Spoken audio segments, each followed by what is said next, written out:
Om Namo Bhagavate Vasudevaya. Narayanam Namaskritya Naram Chaiva Narottamam Devim Saraswatim Vyasam Tato Jayam Udirayet Nasta Praishvabhadreshu Nityam Bhagavata Sevaya Bhagavati Uttama Shloke Bhaktir Bhavati Naishtiki. Reading this morning from Srimad Bhagavatam, Canto 3, Chapter 4, text. I think we're doing 23 today, 23 through 27, something like that. Do you have that handy? Anyone? I can check. Okay, sorry. Okay, so this is a section in which the conversation of Bhagavatam shifts, and the action is pretty slow here in the Bhagavatam. You know, this person's talking to this person, and now this person's going to talk to that person. But these are the origins of these great lessons, and we have been reading about the conversation between who remembers we've been reading up to this point in the third canto. Two personalities. Vidura and Uddhava, right. Anyone remember what Vidura means, that name? Okay. What is Vidya? Knowledge. And Ura means like pure and good-hearted. So Vidura, one who has a very wise heart, Vidura. And then Uddhava is the other personality. Uddhava, Ud means descending, and Dhava means like shelter. So Uddhava means one who gives shelter from a higher source. So these are two beautiful names, beautiful personalities. They've been discussing, and now Uddhava is going to turn Vidura over to another teacher. That's the big action in today's class. So please let's pass around the microphone and take turns reading these few verses for this morning. Shukadeva Goswami said, after hearing from Uddhava all about the annihilation of his friends and relatives, the learned Vidura pacified his overwhelming bereavement by dint of his transcendental knowledge. Well, Uddhava, the chief and most confidential among the devotees of the Lord, was blown away. Vidura, in affection and confidence, questioned him. Vidura said, "O Uddhava, because the servants of Vishnu, the Lord, wonder and be interested in serving others, it is quite fit that you kindly describe the self-knowledge with which you have been enlightened by the Lord himself." Sri Uddhava said, "You may take lessons from the great learned sage Maitreya, who is nearby and who is worshipful for reception of transcendental knowledge. He was directly instructed by the personality of Godhead while he was about to quit this mortal world." I think we have one more. Shukadeva Goswami said, "O king, after thus discussing with Vidura the transcendental name, fame, qualities, etc., on the bank of the Yamuna, Uddhava was overwhelmed with great affliction. He passed the night as if it were a moment, and thereafter he went away." Okay, we'll do 27 in detail, or 26, excuse me.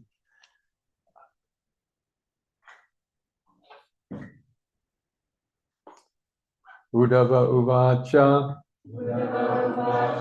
nanute tatta samradyam rishi kausharavontike sakshad bhagavatadishto martya lokam jihasatam nanute tattva samradyam Rishi Kosha Ravontike. Sakshad Bhagavata Dishto. Martya Lokam Jihasatam. Please, Chip. Nanute tattva samradya. Nanute Tattva Samradya.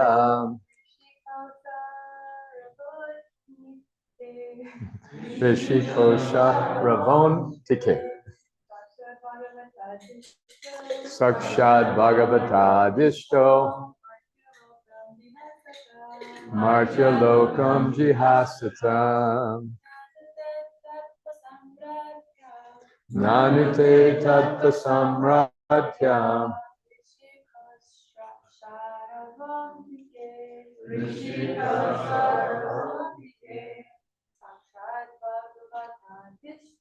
Sakshad Bhagavata Dishto. Martya Lokam Jihasata.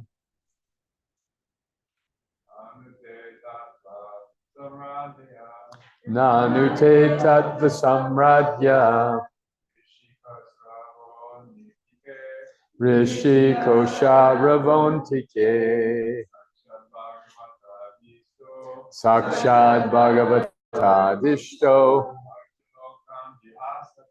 Martya Lokam Jihasata. How do you vote? Good. Anyone else? All right, synonyms together, please. Udhava Uvacha. Udhava said, Nanu, however, te, of yourself, Tattva Samradhya, one who is worshipable for reception of transcendental knowledge, Rishi, learned scholar, Kausharava, unto the son of Kusaru, or Maitreya, Antike, staying nearby, Sakshat, directly, Bhagavata, by the personality of Godhead, Adishta, instructed, Martyalokam, with world, Jihasata, while quitting. And translation together. Sri Uddhava said, you may take lessons from the great learned sage Maitreya, who is nearby and who is worshipable for reception of transcendental knowledge. He was directly instructed by the personality of Godhead while he was about to quit this mortal world. I'd like to read the purport. I'd like to start.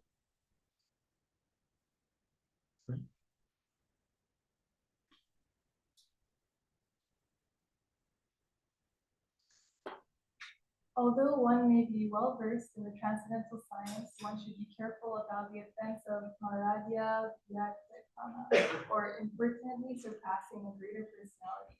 According to scriptural injunction, one should be very careful of transgressing the law of Maradya Vyaktikama, because by so doing, one loses his duration of life, his opulence, fame, and piety, and the blessings of all the world. To be well versed in transcendental science necessitates awareness of the techniques of spiritual science. Uddhava, being well aware of all these technicalities of transcendental science, advised Vidura to approach Maitreya Rishi to receive transcendental knowledge. Vidura wanted to accept Uddhava as a spiritual master, but Uddhava did not accept the post because Vidura was as old as Uddhava's father, and therefore Uddhava could not accept him as his disciple, especially when Maitreya was present nearby. The rule is that in the presence of a higher personality, one should not be very eager to impart instructions, even if one is competent and well-versed. So Uddhava decided to send an elderly person like Vidura to Maitreya, another elderly person. But he was well-versed also because he was directly instructed by the Lord while he was about to quit this mortal world. Since both Uddhava and Maitreya were directly instructed by the Lord, both had the authority to become the spiritual master of Vidura or anyone else but Maitreya. But Maitreya, being elderly, had the first claim to becoming the spiritual master, especially for Vidura, who was much older than Uddhava. One should not be eager to become a spiritual master chiefly for the sake of profit and fame, but should become a spiritual master only for the service of the Lord. The Lord never tolerates the impertinence of Maradya Vyaktikama. one should never pass over the honor due to an elderly spiritual master in the interests of one's own personal gain and fame. Impertinence on the part of the pseudo-spiritual master is very risky to progressive spiritual realization. Srila Prabhupada Ki Jai. When I have the opportunity to visit Mayapur in India, I love to go to this area where some senior devotees have been interred after their departure. Two especially, Tamal Krishna Goswami and Bhakti-tirtha Maharaj. These were my Siksha gurus. And they left this world in their 50s, both of them. Bhakti-tirtha Maharaj had a very malignant kind of cancer that stretched out over a couple of years, I think, taking his life, whereas Tamal Krishna Maharaj was in a fatal car accident on his way out of Mayapur. And they're both in their mid-50s, and over the years, this has just come to strike me more and more because they were always my elders, my exemplars, and now I look back at my 50s in the rearview mirror about 20 years. They were so advanced and so elevated at this age, which now seems to me relatively young. See, so Jayananda Prabhu once said, if you just stay around Krishna consciousness, people automatically begin to offer you respect. You just stay around. So it's not a question of like what you accomplish or what you do. It's just staying the course. So in this particular exchange, you have this kind of elder-younger dynamic going on. And Prabhupada stresses what an offense it is to impertinently take a leadership role in the presence of an elder. So this is difficult sometimes to navigate because older devotees tend to, as progressing, to become a little more cognizant of their real position in the universe, which is like this, I used to think it's like this, and it gradually shrinks to more reality. So I remember Mukunda Maharaj at the Bhaktivedanta Manor in London. I was there with Bhakti-tirtha Maharaj when we were both brahmacharis back in the 70s. And Mukunda Maharaj, of course, was like Prabhupada's one of his very first disciples. He's the one who found the apartment for him in storefront at 26 2nd Avenue. He went to San Francisco and helped open then went to London and helped open that. Such a pillar. And he was like the pioneer in London. It was very difficult. They had a very difficult time. It was not easy. They went in with no money, couldn't work. And just scraped and scrambled. And then within a couple of years had a temple in this beautiful Bhaktivedanta Manor. So we were visiting the Bhaktivedanta Manor, and Bhakti-tirtha Maharaj, then Ganesham Brahmachari, he saw that this Mukunda Prabhu, this very senior devotee, he's doing his own laundry. And he was very impressed by that. He said he's so humble that he's invisible.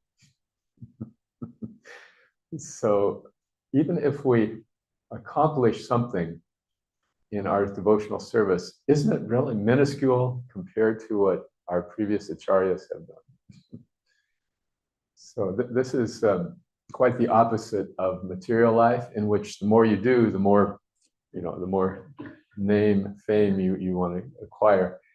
People's self-worth is measured these days by how many likes they get on YouTube, right? Or on social media.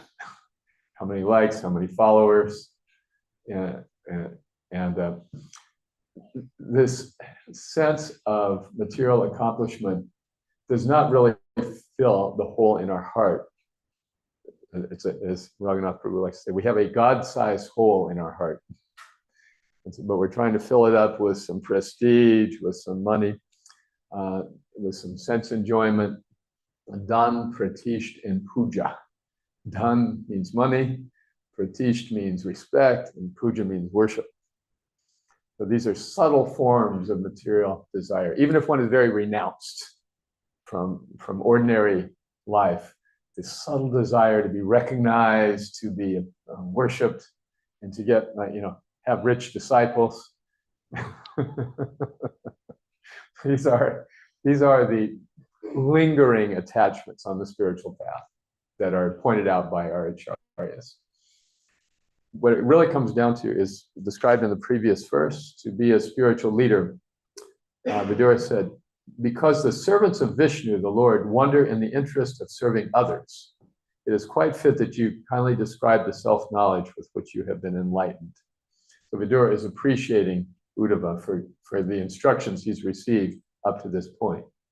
I hope this picture is clear in your mind. Vidura is this very elderly person. He is he's like been in the family that preceded the big Kurukshetra war, preceded all these events. He was an elder. And Uddhava, he was not a young man, but he was middle age, we could say. He was so intimate with Krishna that when Krishna needed someone to go to Vrindavan to pacify all the residents there who were missing him so much, he sent Uddhava. He couldn't really leave Mathura at that time. So he said, Uddhava, you please go and just assure them that I will be back. Uddhava brought this confidential message. That was how close Uddhava and Krishna were.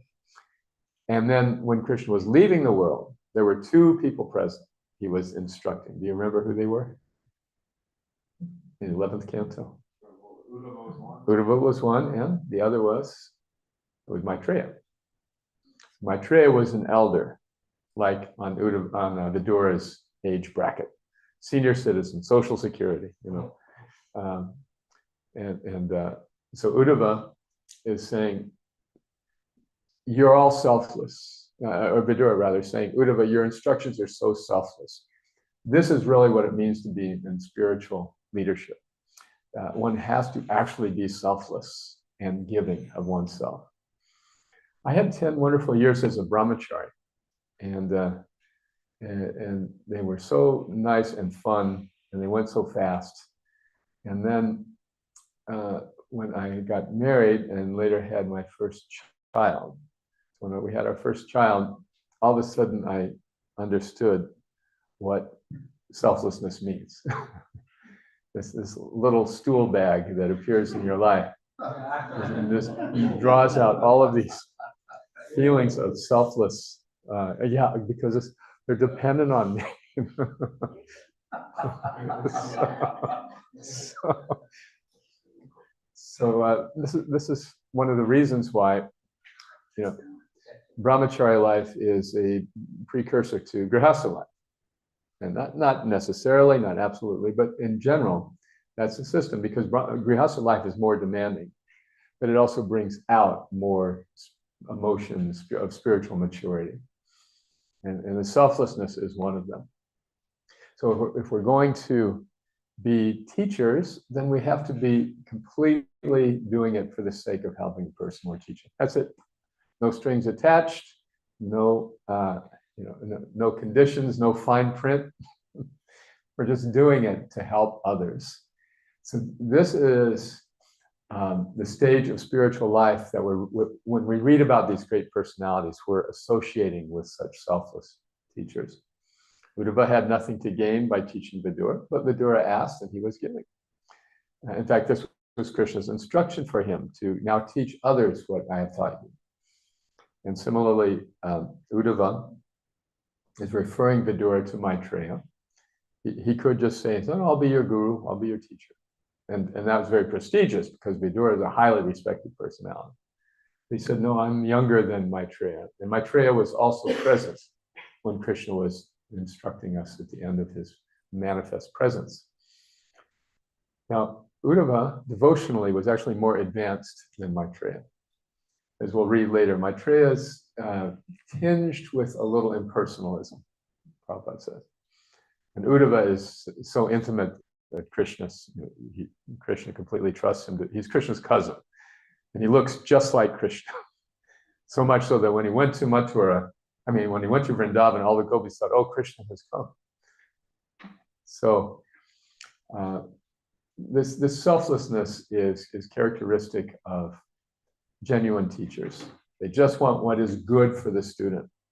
Here at Krishna House, we're a different temple than any of the other 50 or so ISKCON temples in North America. Why? Because the devotees are our deities. I made this deal with Gorni Tai in 2008. I said, if you send us devotees, we promise to take care of them. No one had there hadn't been one new devotee in Gainesville for 10 years before that time. And so my good wife and I decided, well, we'll make this our priority. And amazingly, Krishna started sending devotees, all these wonderful devotees. There have been about 400 devotees who come through the Bhakti Academy since then. And this is definitely the best class ever, by the way. But you already knew that, anyway. We learned from one of our Siksha gurus, Jamuna Prabhu, who was, again, one of Prabhupada's very early disciples, dear disciples, contemporary of Mukunda Maharaj, pioneer in England and in Vrindavan. And Jamuna had this wonderful mood of selflessness that was just so sweet and attractive that people just flocked to her for her darshan. She didn't advertise, she didn't promote, and she did not want to take disciples, but she had so many disciples, Siksha disciples. And so this is the quality of mature spiritual life, the selfless giving of oneself, more and more. So the problem is, in material life, if we give, then we tend to get exploited, isn't it? If we're very giving, the danger is we're going to be exploited. People will take advantage of our generous nature. There is what is that famous football coach's quote? Nice guys finish last. Nice guys finish last. So in the 15th chapter of Bhagavad Gita, there's a beautiful analogy of the banyan tree. The material world is Martya Loka, as in the Sanskrit in this verse. This world of death is characterized by complexities and intricacies, and it's impossible to figure out where it starts and where it ends. Who here has seen a banyan tree? You know what it's like? So there's a banyan tree in Calcutta that spans for several blocks. It's one organism. It's considered the largest living thing in the world. And you can't tell where it starts because banyan trees put out their branches, and unlike other trees, then they drop tendrils from their branches that turn into roots, that turn into new banyan trees. And so where does it start? Where does it end? That's the material world. But the whole thing is a perverted reflection of the spiritual world. And in the material world, hey, thank you very much. Yeah, there it is. So in the material world, again, to have lots of likes, lots of followers, to be a big shot, to be a celebrity, to be rich, to be attractive. These are things that people apparently feel will make them happy. But then when you get them, they don't make you happy. But anyway, that's another point. The point is that the highest person in the material world is the most worshipable. And so everybody's trying to be the top. But in the spiritual world, that's the perverted reflection. What's at the top in the material world is the lowest part in the reality. And in the reality, the highest position is to be of selfless service and just concerned about the benefit of others. Lord Chaitanya, who was Krishna himself, was expressed. What is my position? He said, Gopi Bhartu Padakamalayur Das Das Avidas. I am the servant of the servant of the servant of Krishna's servants, 1,000 times removed. So to progress in spiritual life means to be more and more selfless in our service. That's a tough sell in a materialistic world. It's a tough sell, but it's still the reality. We can't change it. The more we give, the more joy we feel. So being a spiritual teacher means taking a lot of headaches. There's a lot of heartbreak. There's a lot of joy. There's a lot of disappointment. It isn't just this smooth, flawless path. And this is why I admired my Siksha Gurus so much, Bhakti Tirtha Maharaj, Tamal Krishna Maharaj. They went through so much, never deviated an inch in their service, in their desire to serve, in their desire to help, in their desire to be kind, and the kindness they extended to me. So Giriraj Maharaj has been a Siksha Guru for me also now for years. And now he's getting dementia and he can't really communicate anymore. So these sorrows also appear and heartbreaks also appear in spiritual life. It's not all one, it's not Brahman. My friend Radha Gopinath was sharing this nice realization. He said in the beginning of our spiritual life, this is called a Dao Shraddha, a little preliminary interest in God. So this is like Brahman realization. Everyone know this verse from the first canto? Brahmeti, Paramatmeti, Bhagavaniti, Sabhite, how God appears in 3 levels. Okay, first, Brahman, that's the most general. Brahman means the all-pervading presence of God. So if we as seekers have a little preliminary interest, that's Brahman realization or Brahman attraction.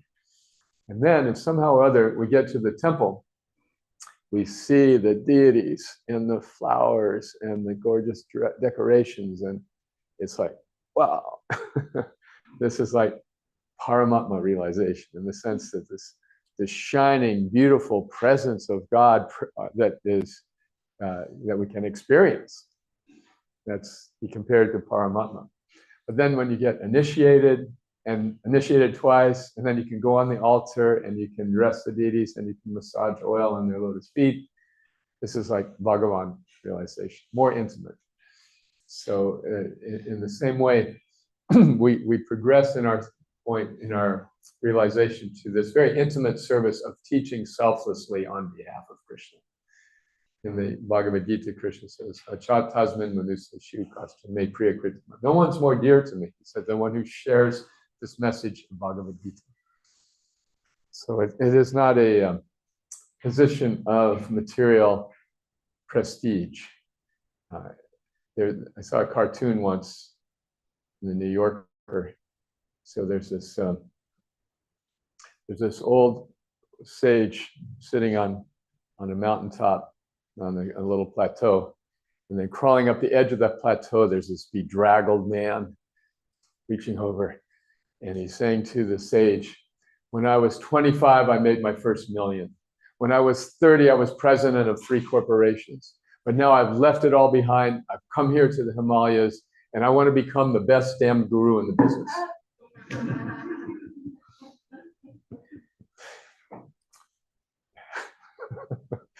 So as Prabhupada said, there are plenty of gurus who will take your money, but there are very few who will take your sinful reactions.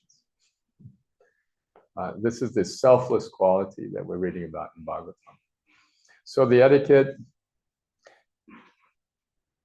there's a lot of emphasis in this particular purport on elders, being given proper appreciation. And I was just wondering if anyone would like to share. Have you ever had an experience, particularly maybe with an elder devotee, where you felt maybe you overstepped your bounds, or whether you saw the elder doing something that you wanted to say something about?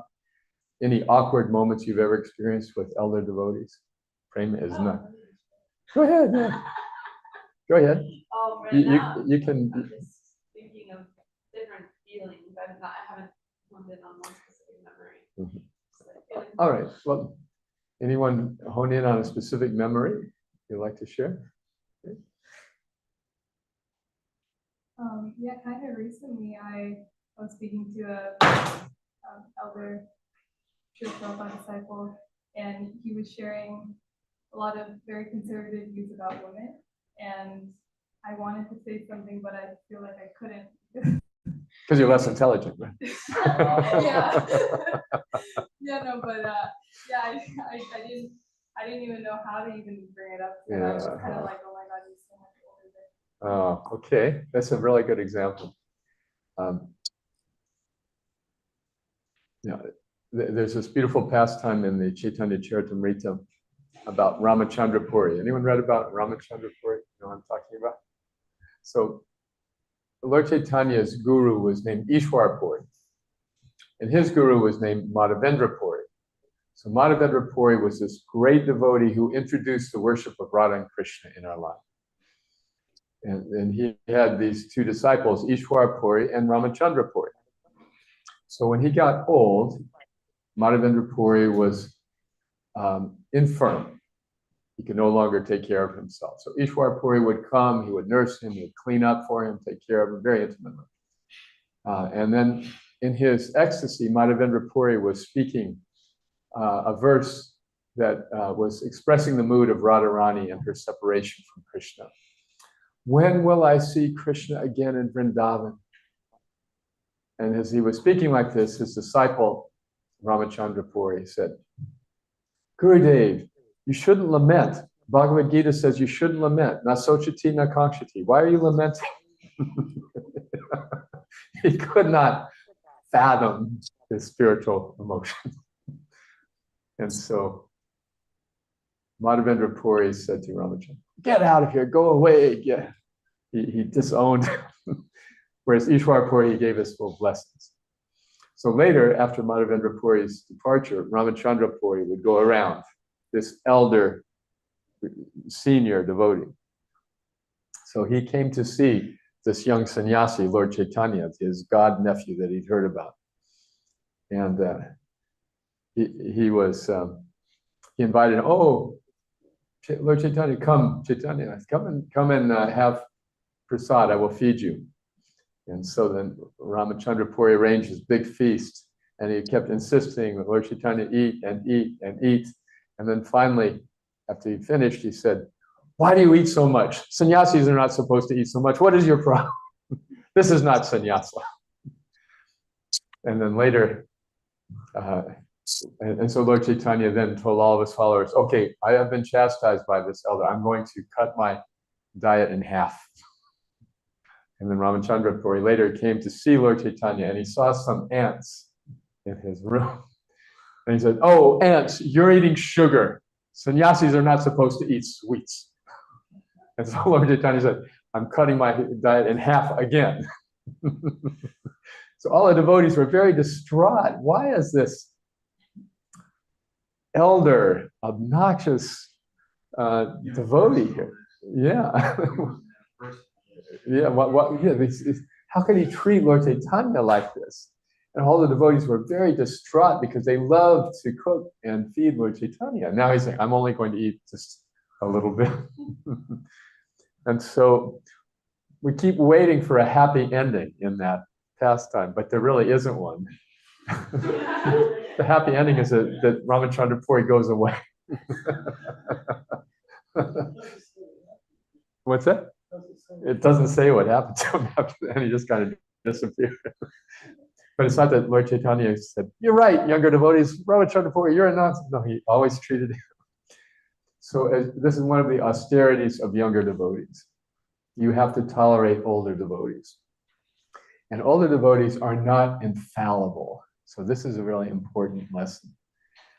It is possible to treat people respectfully and yet not accept everything they say as gospel truth. To be respectful like you were to this devotee, not challenging him. And at the same time, not having to accept what this devotee was saying. Does anyone remember the three stages of devotees, or the three levels that are described? Kanishta, which means beginner, without nishta, without firm faith, and then madhyama. Madhyama means in the middle, right? And then uttama means the topmost. Uttama. So kanishta, madhyama, and uttama. One of the differences between the beginner and the middle stage is one's ability to discriminate. For example, the kanishta thinks, wow, Krishna consciousness is great. I can't wait to tell my family, all my friends, they're going to love it. Yes, and then when did you become a zealot? You must be brainwashed. So we can't discriminate because we don't recognize people who are interested and people who are not interested. So again, in that ability to discriminate, we can take instructions from we can contextualize instructions, okay, and not take people's opinions as absolute just because they're elder. Is that all right? It's hard. I know it's hard, and I should tell you that too, that because of this infusion of younger devotees here in Gainesville, a lot of the older devotees in Alachua are saying, "Oh, finally some fresh meat." You have to be, or fresh tofu. But you just have to be. There you go. Somebody may, ever experienced this? Still nodding your head. Somebody will bend your ear. Oh, I should do this. This is this. Let me tell you about this. Let me tell you the real story. Okay, Prabhu, yeah. You just listen, but you don't have to take it as gospel. And if you hear something that disturbs your mind, or that you want to, this is the place to bring it up. Bhagavatam class. Everything's on the table. There's no taboos, no sacred cows, no topics that you cannot bring up, however controversial. Okay. So yeah, so if you do get that, so this devotee was telling you women should have a subordinate role, and that's what Prabhupada wanted. And what did you do? Well, I listened. Yeah, I listened to everything I had to share, and yeah, he was talking about like, yeah, women not being like leaders in ISKCON too, and I felt very awkward. Women should not be leaders in ISKCON too. And of course, he's saying this in Alachua, where the temple president's been a woman for the last 18 years, has done an amazing job. But women should not be leaders. Right. So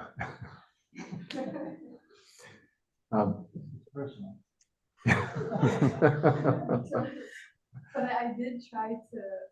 Is the mic on? I'm sorry. I did try to like share something like, you know, like because I shared my personal experience, and it's like, you know, I've been part of a family where, you know, my mom, you know, wasn't really, you know, she was suppressed, you know, and so I shared that, and he was like, yeah, you know, like, I don't take it too personally, you know, like he kind of lightened up when I shared another perspective, respectful. Very intelligent, very good. So you countered that with a personal. This is an important lesson because personal experience is unimpeachable. We might argue philosophically, but if you speak from your own experience, what are they going to say? Well, you have no right to feel that way. You see? But, okay, good. Anyone else like to share an example where elder devotees created havoc in your life? Oh, so many hands are going up. Yeah. Quickly, the line forms up. I wouldn't say havoc, but I just wanted to give shout out to one of my friends, Beaver Swan, ISKCON Tampa. I just think he's a good example of somebody that have a lot of respect for, because he's held down, you know, a temple for like 36 years and helped a lot of people, and he has an encyclopedic knowledge on Srila Prabhupada's past, and just, yeah, I love listening to his classes, and he's very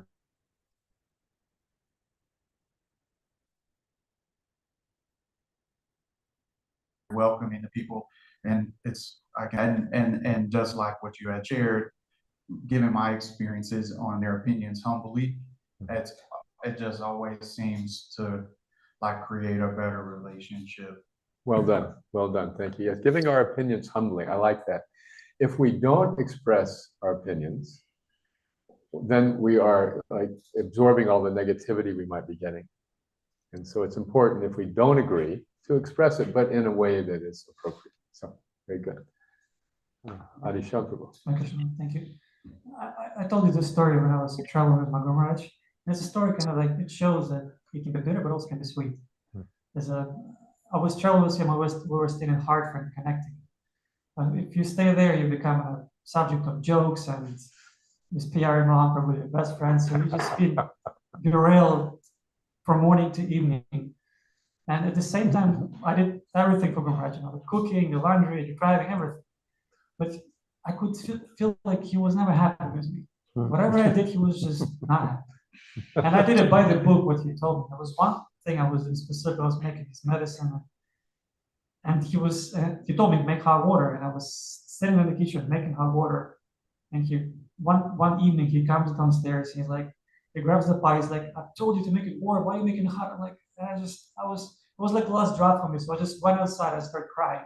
I was so broke. I was just destroyed. And Kiara's wife, Mother Jiva, she's so intelligent. She sat down with me and she said, your mistake is you do it for yourself. You expect him to be glorified for your service. You don't put your Guru Maharaj in the center. She did it, she said real much nicer than I just said. So in that evening, we had to go to the big program in the temple. And we were driving back with Guru Maharaj. And we just asked, and he turned to me and said, I heard I upset you today. I was like, no, Guru Maharaj, nothing happened. He said, and he opened up. He said, you should forgive me. I travel a lot. My body's getting older. I'm going through a lot of heavy things, and sometimes I can be a little bit harsh. And it made me feel so small. Like Guru Maharaj apologizing to me. Wow. It was very sweet, and up the rest of the month was very sweet. And at the end of it, he drove me to the airport. He dropped me off and gave me a big hug. So if we learn that by his selfless, lifelong of selfless service, he taught me what it means to be selfless in that small interaction. Beautiful story. It reminded me of a story of Bhakti Charu Maharaj, who was serving Prabhupada, and Prabhupada asked for orange juice. And so he went to the kitchen, and there were no oranges. So this is in Bombay. He had to go out, and it took him. He had to go to 3 different places. Finally, found some oranges, rushed back, made the juice, brought it to Prabhupada. Prabhupada said, "I don't want it," because it had been so long. I don't want it. And Bhakti Charu Maharaj writes how he was just standing there holding this orange juice, and he was so shaken. And he just put it like Prabhupada and left the room. He couldn't bear to not offer it after all. And then later Prabhupada said to him, sometimes I'm a grouchy old man. And Prabhupada and Bhakti Charu, no, Prabhupada, if you don't instruct me, how will I learn? So a very sweet exchange. It is a fact that age has that effect twofold. First, the body that you have taken for granted for working all these years stops working. And second, that the pretense of trying to present a certain face to people kind of diminishes, and you just kind of express yourself. Those are 2 symptoms of aging that can manifest in grouchiness. All right, other experiences? Okay. I'll go Prema and then wait. Please, Prema. Hare Krishna. Sometimes I can be quite bold, and well, there's been a couple occasions where I have been with senior devotees when I don't agree with what they're sharing. But recently, something occurred. He was a little. Apparently, he was one of your godbrothers, and he came to Krishna House, and he started asking about different Prabhupada disciples' married lives in the community. And I didn't know what angle he was coming from. I thought maybe he said he hasn't been here in a while. And so I was like, oh yeah, he's been happily married. And he was like, is it the same? Like just like inquiring. And then it became like very personal.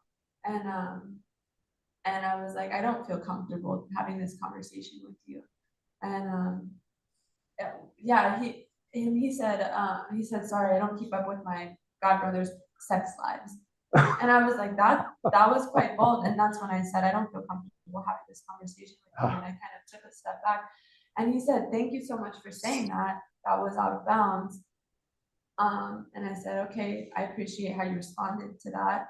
Thank you for, on like respecting my boundaries for what I will not discuss. And then it seemed okay, but then he started making an appropriate conversation again, and I just I just had to walk away. I didn't say anything. I just walked away. Good for you. But he remained for a while and was speaking to other residents. Oh, And I just kept an ear to see what he said. It didn't sound like there was much more inappropriate conversation, but it was a little concerning. And so I wanted to bring that up because sometimes senior devotees really are yes, in the wrong and need to be they are. corrected. The way you handle it was really good in the sense that you expressed yourself. I'm not comfortable with this conversation. And then when he persisted, you just left. Those are both good options. We're not obliged to listen to things that make us uncomfortable because they're coming from an older devotee. And we're also entitled to express our feelings. Again, our feelings are unimpeachable. They are real, so we can express them. Thank you very much, Prabhu. I have to say, in the last 3 years, I had my good share of differences with seniors. But I noticed, speak about feelings, that when I pause and kind of step back in terms of deliberating on, it's really what less importance who is right and who is wrong. And what's of a great importance is that I show appreciation despite of differences. Very nice point. And that I noticed it's immediate connection. Because it really doesn't matter. Ultimately, I don't think Krishna cares who's right and who's wrong. But he does care when we connect with devotees on a deeper level through the expressions of gratitude. Especially for those who we know they have sacrificed so much. So we can stand what we are standing today. And that's way too many around us. It's a great art then to hear something that you might disagree with and yet still respect the person, the source. Not only respect, but also express the appreciation. Appreciation for them as well. That's a great antidote to the negativity.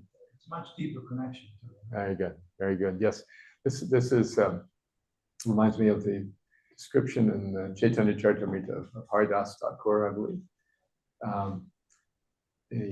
It said that the principles of religion are established not by logic and debate, but by behavior of the devotees. So you showed respect rather than debating the issue. You just showed respect and appreciation, and then that resolved, in a sense, that resolved it both for you and for this other person. And there's something magical that happens as a result of that. Is that?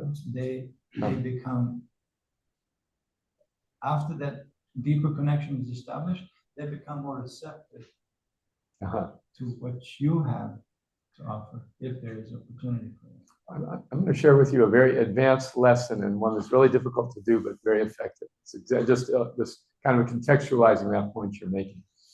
Excuse me, when we're teaching or we're trying to help someone, we want to model the behavior that we want to see from the other person. So if the other person is being proud, we want to be humble.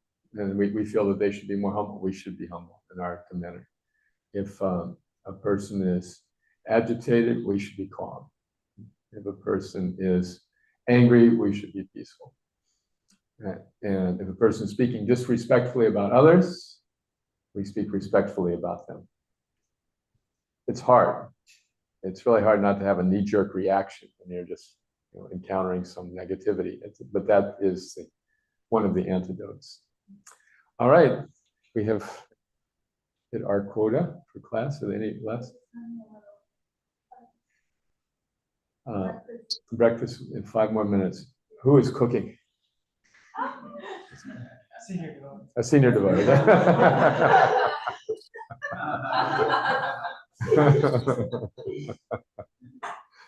Okay. So we should be punctual. Yes. Would you rather have 5 free minutes or any more discussion on this? Chelsea? Okay. Thank you. Yes, I'd love to. Well, this is like kind of bringing like memories to me. Nothing here, obviously, because I wasn't raised here, but in Bolivia, yes, I have like a lot of conflicts, like Mm. internal conflicts with senior devotees. And something that will help me was that also like, well, my guru, they would say, not just by age you get bhakti, but it shows also in your character. So I wouldn't like, I don't know, like seeing just someone of being a senior just by being older, but by their character. It wasn't not in the way that of judging them, of course, but also like paying more attention to even younger devotees that would like have a very nice like developing in behavior, and you could see that they already like have a very like mature spiritual path. So also like taking consciousness that we also like take many births. So even though like someone younger can look like a younger devotee, but probably like he has been like many lifetimes that is showing now. And probably some seniors are also like, I don't know, but you get the idea. And also like trying, when I have a conflict like this, I try to see like to practice like tolerance. Also like, why would I react, and also like reflecting of their possible context that it's different from mine. So there's also like a probably generational gap of communication, that contexts are different. Mhm. And if I can't, and then I like think if I can give my opinion, if this person would be like open to receive it or not. Because if the person is like too close, then I just try to avoid him. Like I already know I can't handle it. This is a really good point, that it is appropriate to offer respects from a distance. We can be respectful, and yet we don't have to mix intimately. This applies to all Vaishnavas. Good, thank you. And again, to tolerate does not mean to be silent. Okay? It's perfectly fine to express. It's important to express. Otherwise, just listening silently means acceptance. And then that can contaminate our hearts, hearing criticism, hearing blasphemy, especially from seniors. So tolerate means we can question, we can express, and if it persists, we can just also respect from a distance. Good. All right, anything else? Seniors do sometimes, occasionally do things right. I did just want to mention on behalf of senior devotees. I'd like to take a step back really quick on the Mr. Nice Guy topic. I honestly do believe if applied in material life, it's better to be a little bit more guarded, strong boundaries, less transparent. Otherwise, you will not be successful. And actually, the definition of a Mr. Nice Guy is actually just a submissive man that allows people to walk over him for approval or whatever, right? So, but we in spiritual life need to be kind and submissive and surrendered. So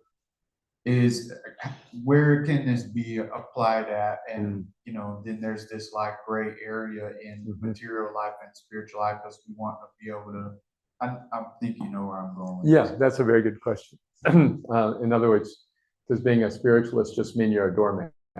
And does being humble mean people walk all over you? So the example is given of the oak tree and the grass. The oak tree was saying to the grass, "Oh, look at you. A little breeze comes along and you're all waffling, but I'm standing strong." But then a hurricane blew through and the grass was bending, but the oak tree blew over. So if our strength is based on ego, then we're cruising for a bruising. We're just setting ourselves up to be humiliated. So therefore, how that practically manifests is like acquiescing whenever possible, letting other people make decisions, letting other people have their way, accommodating as much as possible without compromising our principles. Our principles, we will bend but not break. So that's a judgment call that comes with experience. You know, sometimes we're overexerting, over asserting ourselves, and we end up having to eat crow because we thought we were right and we turn out to be wrong. And then other times we don't say anything out of humility and later regret not speaking up. Right? So it's what Prabhupada said: spiritual life is a razor's edge. I mean, very sharp, and it's a narrow line. The principle is to not make offenses. That's the first offense to the holy name. But how to avoid offenses and not get walked on or let things go awry, just out of false humility, and that takes experience. It's said that good decisions are a result of experience, and experience is the result of bad decisions. So it's okay to make mistakes and then learn from them. Okay, you've characterized this dilemma devotees face very nicely. Real humility means standing up for our principles respectfully. And with that, we'll stand up for the prasadam principle and punctuality. Jai.